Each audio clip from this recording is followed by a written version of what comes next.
છોટાઉદેપુરથી મહત્વના સમાચાર સામે આવી રહ્યા છે। છોટાઉદેપુરના નસવાડી સામૂહિક આરોગ્ય કેન્દ્રમાં સુવિધાઓનો અભાવ જોવા મળી રહ્યો છે। 30 બેડની સામે 90 મહિલા દર્દીઓ ઓપરેશન માટે આવી છે, તો આરોગ્ય કેન્દ્રમાં માત્ર 30 બેડની ક્ષમતા છે, જ્યારે દર્દી 2 ગણા આરોગ્ય કેન્દ્રમાં દર્દી માટે વધુ વ્યવસ્થા કરવા લોકોની માંગ કરવામાં આવી છે। વસ્તીની દ્રષ્ટિએ આરોગ્ય કેન્દ્રમાં ઓછી સુવિધા હોવાનું પણ સામે આવ્યું છે।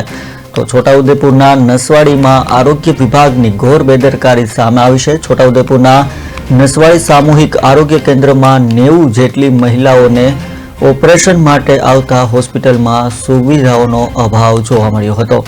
સામૂહિક આરોગ્ય કેન્દ્રમાં 30 બેડની માત્ર સુવિધા ઉપલબ્ધ છે, તેની સામે 90 મહિલાઓ ઓપરેશન માટે આવતા આરોગ્ય કેન્દ્રમાં દર્દીઓ માટે વધુ વ્યવસ્થા કરવા લોકોની માંગ ઉઠવા પામી છે। ત્યારે વસ્તીની દ્રષ્ટિએ આરોગ્ય કેન્દ્રમાં ઓછી સુવિધાઓ જણાતા દર્દીઓએ હાલાકી ભોગવવાનો વારો આવી રહ્યો છે।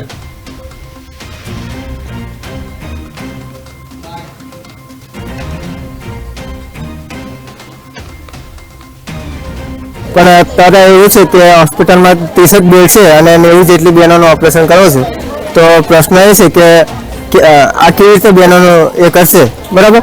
અને સરકાર પાસે માંગણી એવી છે કે જે બહેનો છે, બરાબર, એમને આ બેડની સુવિધા વધારે અને જે બહેનોને પિયરમાં જવું છે એમ, તો તેમના માટે પણ એમને પિયરમાં મૂકવા જાય એટલી વ્યવસ્થા કરવી। હવે એમનો પ્રશ્ન છે, પણ એના માટે બેડની સુવિધા વધારવી, દવાખાનું મોટું અને આપણી હોસ્પિટલ અંદાજિત 30 બેડની છે, બરાબર। તેમ છતાં આપણે પૂરેપૂરી વ્યવસ્થા કરશું કે કોઈને ખાટલો બાકી ના રહે, ગાદલું પણ મળી જાય। પૂરેપૂરી વ્યવસ્થા બહારથી ગાદલા પણ અરેન્જ કરી લીધા છે, એટલે દર્દીને અગવડતા ના પડે એ માટે પૂરું ધ્યાન રાખવામાં આવ્યું છે। ઓપરેશનમાં મિનિમમ 2 કલાક તો આરામ કરવો પડે, બાકી પછી તે કોઈ તકલીફ ના હોય તો ઘરે